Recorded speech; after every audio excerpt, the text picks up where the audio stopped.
Finished. We did the rest of Henry the fourth. The part one.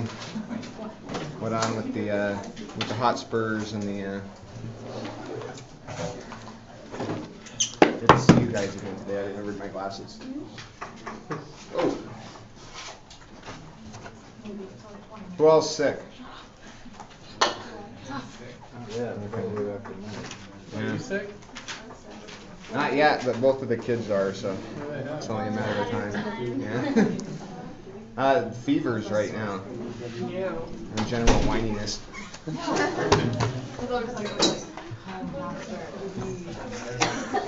So, questions, comments, concerns, confabulations? Yes? Number 11, actors that want to ask something about like similarity or difference between women and like their willingness to go to combat. Number 11. What seems to be the relationship between intimacy with a woman and willingness to combat? So Act 3, Scene 1, if my infallible memory serves me, is they're getting ready to. All right. Well, you have an answer. Let's do this. Mortimer is really intimate with his woman, and he's reluctant. He's more reluctant to go and fight, but Oscar is not very intimate with his woman, and he's like really ready to fight when he goes instantly. So more intimacy seems to mean more reluctance to fight. You want to? Act 3.2, question 4. Mm-hmm. How does Henry IV ensure that he'll be wondered out by the people? Yeah, we're going to be talking about this for a long time today, but it was something about. Anyone remember? Yeah, he never like goes out into public or lets himself be seen, so it's more of a surprise when he's actually out in public.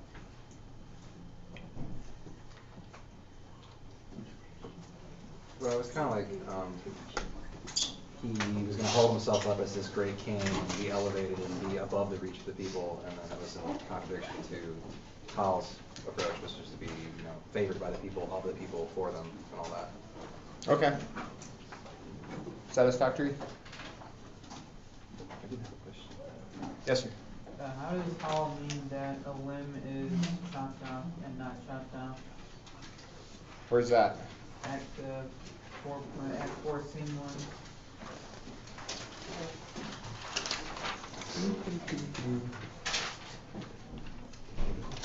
Yes. He's talking about his father's forces not being there, so it's like having part of their army chopped off. It's like a metaphor for the army, not an actual limb. Okay, so that's how it is chopped off. How is it not chopped off? So the last hope. Hmm? It's the last hope. If they fail, there's still them to fall back on. Yeah. It's that discourse of the victim. What happened to Glendower's forces? I got like two things. That they were not able to muster and mobilize in time was what it seemed like at first, but later they say that he read a bad omen. But Yeah, it's. I think it's vague. I mean, what do we think? What do we think happened? I mean, the answer is not there, but we do know that Hotspur was sitting there bagging on him, and then Probably chickened out. or chickened out, or He just didn't like him because he was being insulted. I would have had trouble with all of that. I mean, it's the funniest scene one of the funniest scenes in there when Hotspur's clowning him, but. If he was magical too, couldn't he like foresee the future? Like as the horoscope? Yeah, I think the evidence against him actually being magical is pretty iffy. What is that? I can summon demons from the deep. I can too, but will they come? Yeah, that's a good scene. Is that it?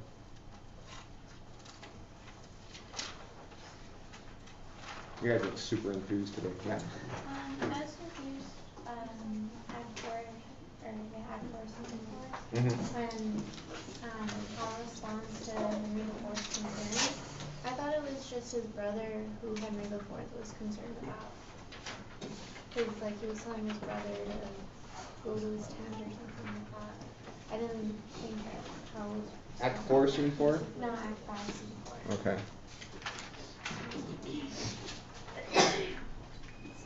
How does Hal respond to Henry's concern? Did anybody get an answer for that? Yeah. Well, just sort of like brushed it off and was like, I'm not gonna, go back to my tent just because I have an injury while other people are dying out on the field. I'm gonna go back out. Yeah. So all of a sudden, Dad gets all motherly. Well, you got a boo-boo. Go to your tent. Hal's like, man, we got some grown man stuff here, fool. How severe was his injury? Because Henry IV made it seem really bad, whereas Hal's like. Yeah, and he's still he's still able to. He still killed the Lady Hotspur, so it couldn't have been that bad. I like to think of it as a boo-boo. I mean, it just depends on how you would play it. It could be pretty bad. Yeah. Act 5, Scene 4, question for you. Mm-hmm. Why can't the Harry share glory? Why can't the Harry share glory? Because they share the same name. Yeah. There's not enough room for both Harrys. It's the image is the two planets in the same orbit. I guess if they were going the same speed, you could do that in the same direction. Or if they were rubber.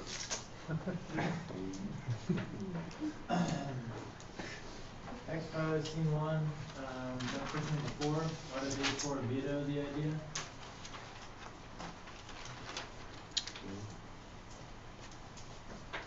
So what was the idea that got vetoed? Going to hand-to-hand combat with Hotspur. Yeah. And then Henry IV vetoes the idea. How?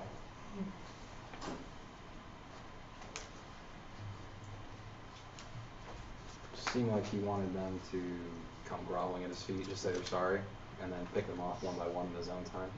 Yeah, and I feel like it's a complicated question.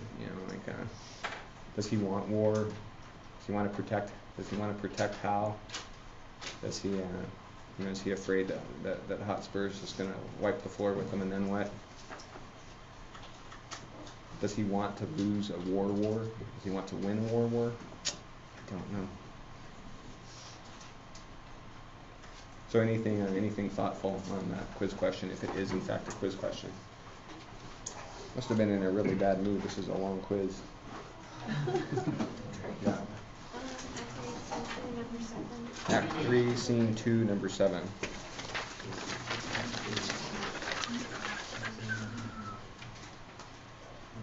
According to Henry, Hal is to Richard as Henry is to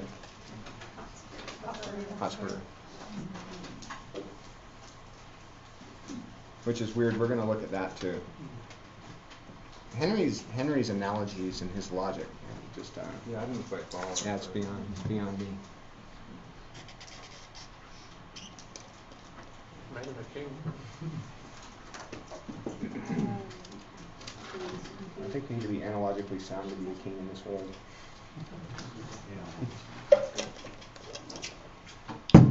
All right. Let's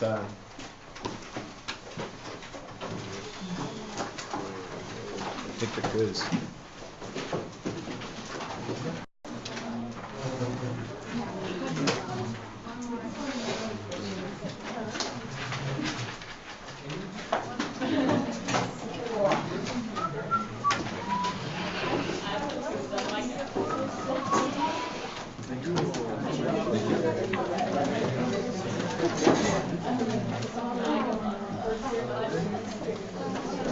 Somewhere out there? All right.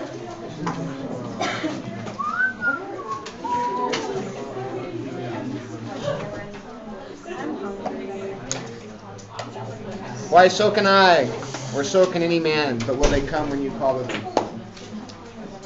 Hotspur talking to the Glendower. All right. Mystified. For thou dost in thy passages of life make me believe that thou art only marked for the hot vengeance and the rod of heaven to punish my mistreadings. Page 4 now. Yeah. King, about Hal. How does Henry's strategy to ensure his popularity differ from Hal's? 3 points. All right, well, guess what, guys? I'm not going to, that's going to be a bonus question because, yeah, that's too hard. Anyone got something? King Henry tries to keep from being overexposed and tries to make himself aware, but Hal tries to make sure people see him as much as possible. I think the simplest way to put it is like elevated above them or on their level, really. I hope it's not that simple because we're spending the whole class talking about it. Yeah. He wants to make himself as a rogue pontifical, so basically make himself like the Pope. Nobody sees the Pope and they just revere him. Yeah. Whereas Hal wants to like make himself a man with people and issue about that and has money.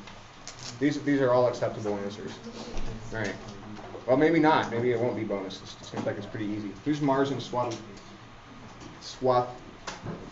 clothes? Yeah. You strain too far. I rather of his absence make this use. It lends a luster and more great opinion, a larger dare to our great enterprise. Is that about Glendower not coming, or is it about... Yeah, somebody not Sick coming. guy. Whoever was sick, right? Yeah, I think it was his dad. But I'll take just so long as you're saying that he's taking bad news in stride. Falstaff's troops. Ragamuffins. I thought that that's what I was hoping for because we had that question before. What side were the rebels on when Bolingbroke deposed Richard? Bolingbroke. Yeah. Why is honor a scutcheon? No use of the dead. Excellent. What version of the king's offer makes it back to Hotspur? Fight. Yeah, without the option for peace. Why is Blunt dressed like a king? Decoy. At what point does Hal regain the king's lost opinion? Saves him. Saves him from Douglas. Not only that, it doesn't kill him when he had the chance. Either way. It's like, see, I told you I wasn't going to kill you. Oh, son. Well, why? Because this is because everybody thought that Hal wanted him dead, right? Because what happens if he's dead? Pay off all those gambling debts. Who are the two stars that one sphere cannot hold? And how does Hal respond to Falstaff taking credit for killing Hotspur? Whatever. We'll talk about it later. Yeah, it's like, yeah, whatever. I thought you said like willing to lie. Bonus like joking, willing to lie. Yeah, I mean, I don't know. I mean, this is we'll talk about this on Wednesday when we start dealing with honor and like why would Hal do that? Aside from just the ultimate slap in the face to Hotspur that Falstaff killed him, and he's all about honor and fame and everything, and that's just, I mean. Well, wouldn't it, boost his own reputation for modesty? Because everyone would know that Falstaff probably didn't kill him, that Hal actually did, but for him to take it in stride would be like even better for him. I don't know. We'll see. Yeah, I mean, I think all this. All right, I want to kind of start off and take it a little bit in a different direction. And kind of put it back into our comedy Midsummer Night's Dream frame of mind. And remember the mimetic triangle about we had I believe it was the dominant Y, and then we had the X, which is the subject, and then we had the object A. All right. So we don't really have much of a love story going on here, right? Unless there's one that I'm not aware of.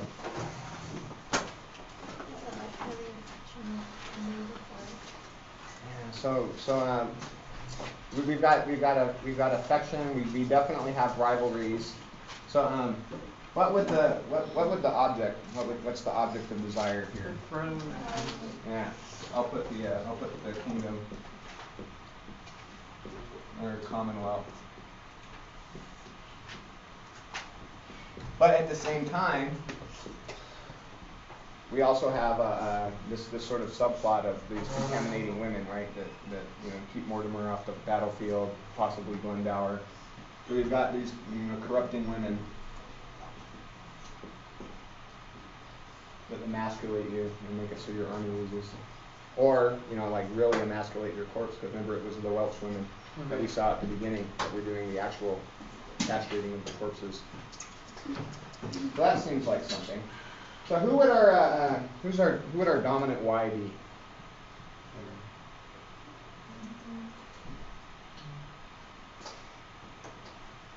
Who possesses Henry IV. No, we'll put Henry IV. And so, like I don't want to over Oedipalize this because I don't want to lose the meaning of it. But all of our kind of father figures would probably go up here. So we've got all of the different worlds, right? We've got the rebel world, the Welsh world, the tavern world. So is there like a green world type of thing? Like there's not a forest, but the tavern world probably kind of, right? It's kind of like these street. Yeah, and the Welsh world too. You could there's magic there. But we have the Lord of Misrule in the tavern world, so I'd say probably both of them in different ways. I'm putting Falstaff up here because I don't know where else to put him. Wait, so why is Henry IV dominant? Why? Because he's currently he's the one that you need to get rid of to get this, right? To get object. Yeah. So like in the Oedipal thing, and this is why the Oedipal thing stuck so well, because you gotta get rid of dad to get to mom, right? And then I'm thinking Glendower, sort of, and then maybe Mortimer, because Mortimer has a key to the throne. But I'm thinking not really Mortimer. I'm thinking we're gonna put Mortimer down here, of the ones that want the thing that they want. All right, remember how that worked? They want what they want. So who do we have here besides Mortimer? Hotspur. Yeah. Okay. So we've got. We stop to look at the gassy woman thing. I put the note here on the corrupting women. Yeah, we have to on page 61. We just got a note in passing because we might not get a chance. So 3-1, 20-something. Glendower. The heavens were all on. I wish I could do a Welsh accent. You don't even want to see me try. It's horrible. The heavens were all on fire. The earth did tremble. He's talking about his nativity. And this is after the fire, so it would be done the same season if your mother's cat had been kitten. I mean, this is some zany stuff. And he says, oh, then the earth shook to see the heavens on fire, and not in fear of your nativity. Diseased nature oftentimes breaks forth in strange eruptions. Oft the teeming earth is with a kind of colic pinched and vexed by the imprisoning unruly wind within her womb. So what's he saying that the big shaking was about? Is Mother Earth passing gas? I mean, can you see this big mighty magician guy? And this and nobody ever plays this up to its potential. I think I was looking on YouTube at different, because I've never anybody seen this played? I never have. But somehow it's got past me. Anywho, all right, we're just mentioning that in passing because it's funny. So I think that we've got at least 4 levels of conflict going on here that we kind of got to keep in mind. So on the one hand, we've got the king versus Falstaff versus Glendower as sort of the legit, father guy, right? And they're all problematic, right? Because Glendower's, undercut by Hotspur. and Falstaff by Hal, and then Henry by everybody. Perfect. And then so we've got Hal versus Hotspur, and even we see kind of versus Mortimer when they're dividing up the kingdom, right? But even though these two are kind of in cahoots for the to be sort of the alpha dog here, so we think, and that's not unlike who are those two characters' names in Midsummer Night's Dream? It's like Lysander and Demetrius or something like that. So it's kind of that kind of same action going on. And then, by the laws of mimetic desire, Hal, Hotspur, and Mortimer versus the king, be the king, right? Lots of conflicts going on here. And then we've got this even with the object, so we have this sort of this Hermia and Helena thing going on between the kingdom versus the ultimate woman that doesn't speak your language and just holds your head in her lap and sings to you instead of having to go to war. And then so just kind of keep in mind some weird absences. Like where's Hal's mom? Well, he doesn't really have one, right? I mean, you assume that he probably burst through some wound or another at some point, but she doesn't pop up. Not even a shadow of a love interest, right? Or is there? Creepy. That's been argued. Well, there's no mothers in there. It's just missing.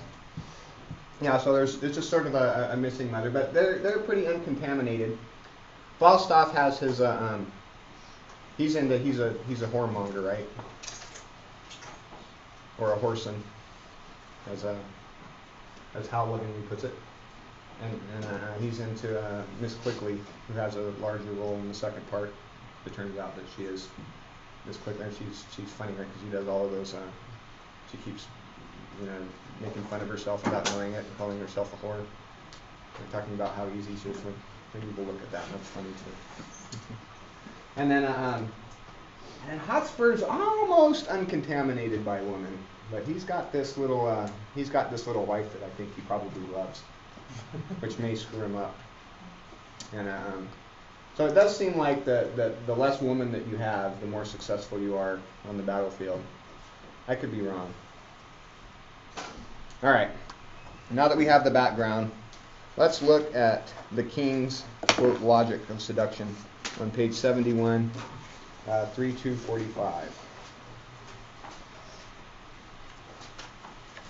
So I'm going to need a king, starting it by being seldom seen, and I only need you to read to 59, which would be, I'll stop you, it's at solemnity on the next page. Can I get a king? By being seldom seen, I could not stir, but like a comet, I was wondered at. The men would tell their children, "This is he." Others would say, "Where? Which is Bolingbroke?" And then I stole courtesy from heaven, and dressed myself in such humility that I did pluck allegiance from men's hearts. Loud shouts and salutations from their mouths, even in the presence of the crowned king. Thus did I keep my person fresh and new, my presence like a robe pontifical, ne'er seen but wondered at, and so my state, seldom but sumptuous, showed like a feast, and won by rareness such solemnity. Thank you. That's a mouthful, that last. So my state, seldom but sumptuous, showed like a feast, and won by rareness. If you're like me and you make fun of too much alliteration, and you make fun of that. So we know that he's relating. He calls himself Bolingbroke, and he's sort of reminiscing on possibly an actual, possibly sort of hypothetical past. And he's walking with, and he calls himself Bolingbroke, so we know that this was before he was the king, right? And he also says that even in the presence of the king, he was still the object. Right. So and then so he compares himself to a comet, right?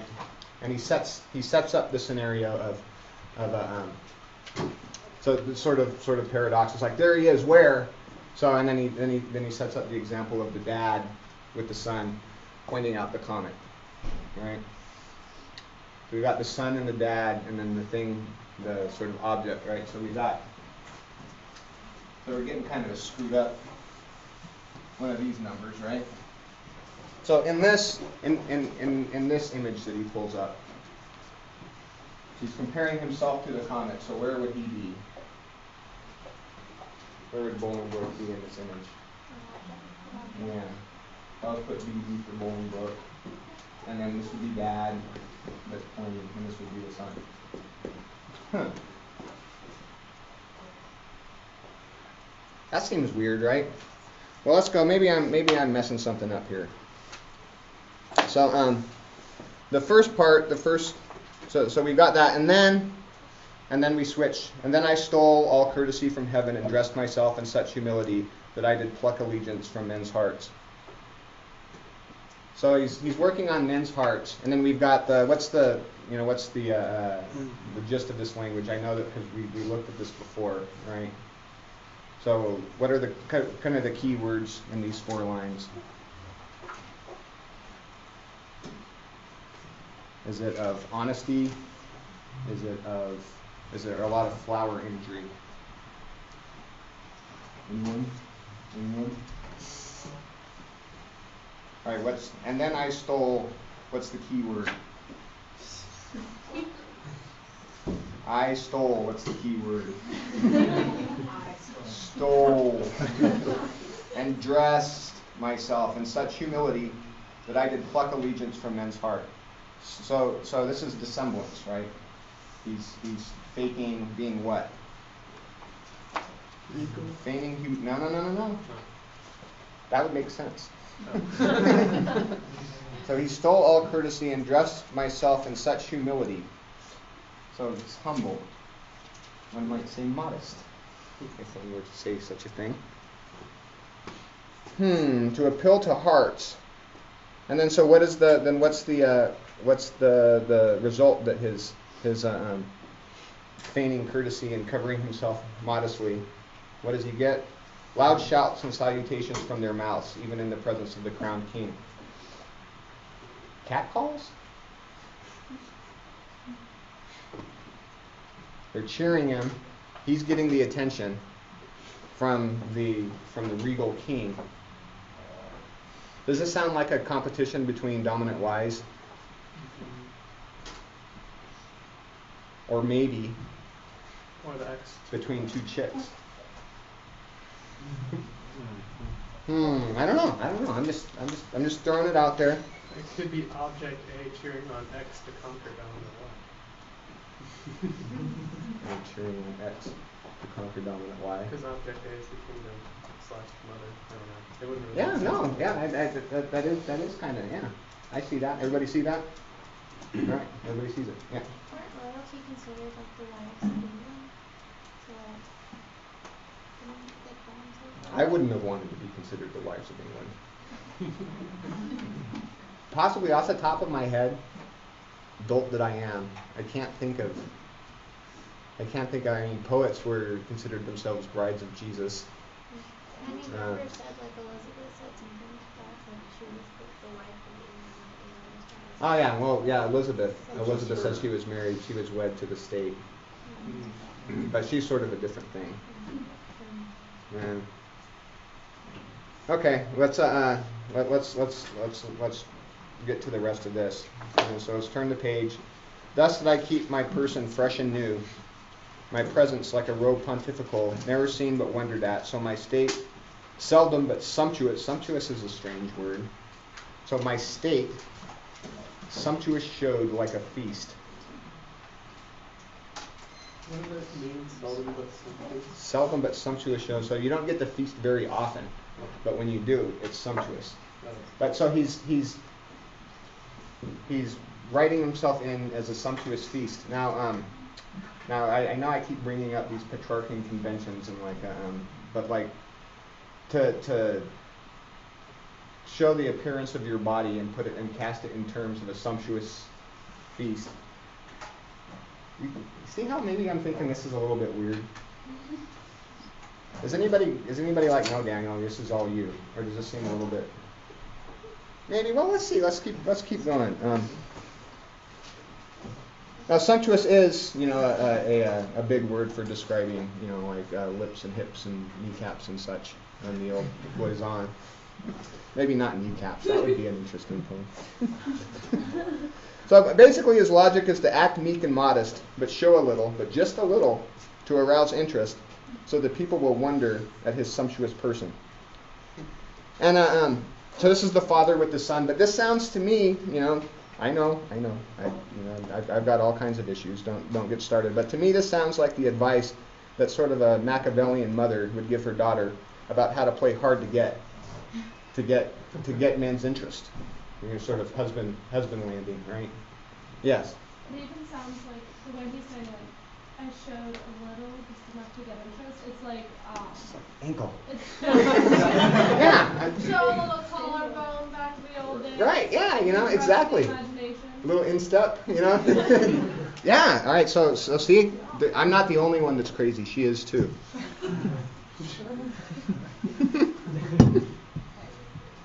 Does this work? Does that work for girls? Is playing hard to get work? Or too well?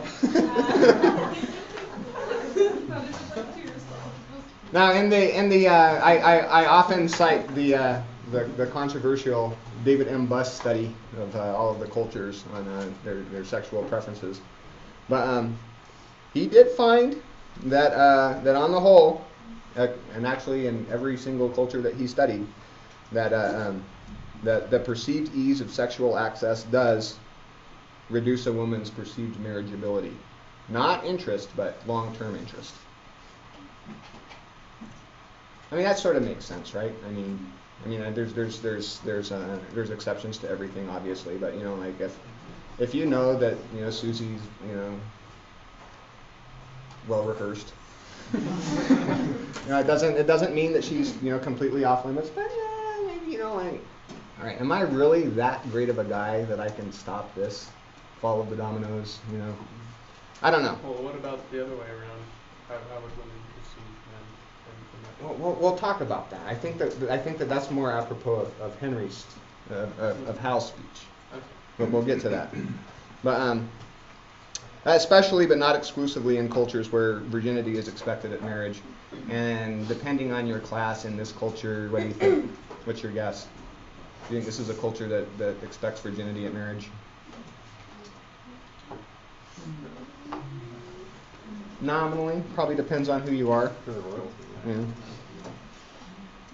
So, but does this translate to good government? I mean, making yourself the object of desire and showing a little collarbone to keep everybody interested. I mean, does this make you a king? No. Because if you're putting yourself as the object, I mean, this sort of, is anybody gonna, you're not the dominant wife. So how do you rule from that?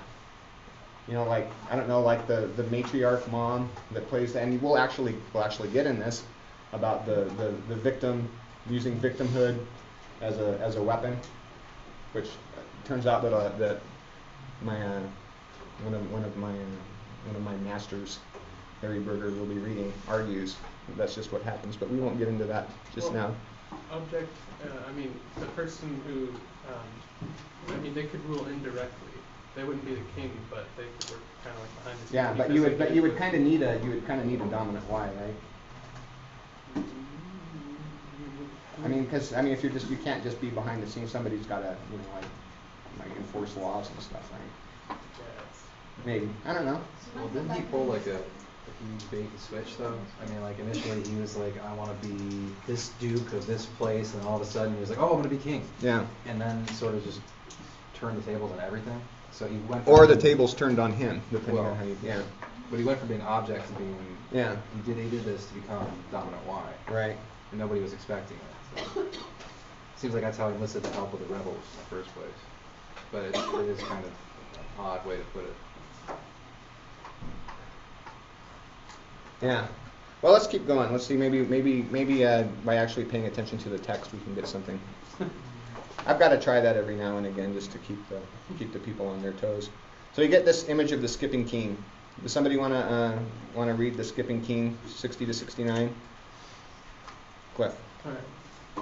The skipping king, he ambled up and down with shallow gestures and rash baven wits, soon kindled and soon burnt, carded his state, mingled his royalty with capering fools, had his great name profaned with their scorn, and gave his countenance against his name, to laugh at giving boys, and stand to push of every beardless vain comparative, grew a companion to the common streets. Perfect. In Yeah, that's good. So what's going on here? So this is so he's contrasting himself with the skipping king, who I guess he means Richard, but Richard really wasn't like this at all. But so he's skipping, ambled up and down with shallow gestures, rash, mingled his royalty with capering fools, his great name profaned with their scorns, and gave his countenance against his name to laugh at jibing boys, every beardless.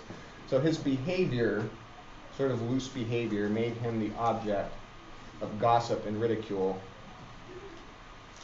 I'm having visions of that girl in junior high again.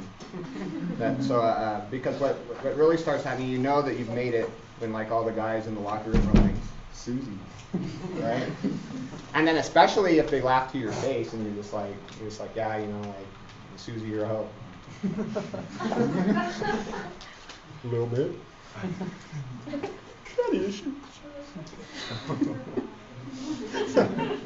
So you gotta keep your reputation. You don't wanna be out there too much. You gotta keep your reputation pristine, lest these beardless boys start jibing at you. You laughing at me? What kind of junior high did you go to? not high school, but junior high. Susie, you're a hoe. It was so long ago. I don't even think we had that word back then. I think they were strumpets.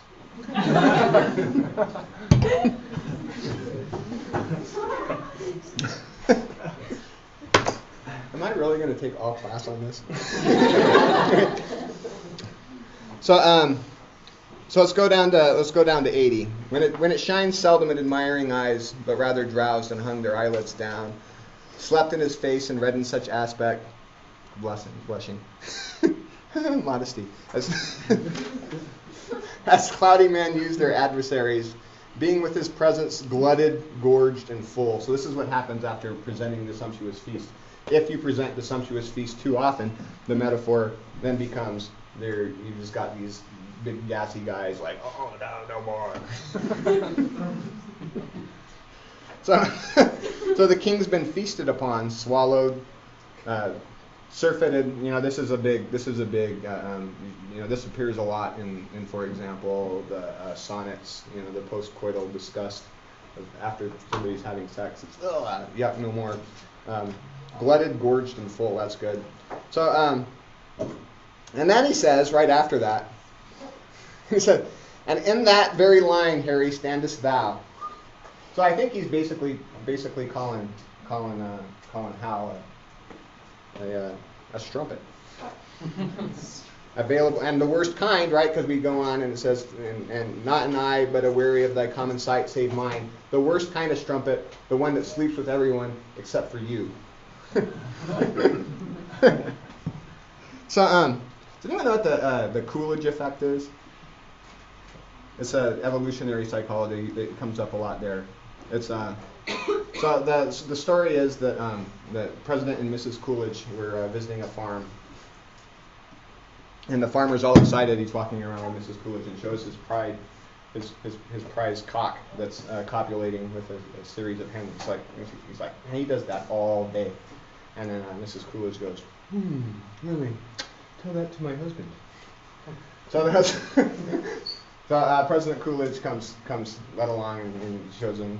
And he's like, yeah. So your wife said that she wanted you to know that all day long this fowl copulates with these hens. And then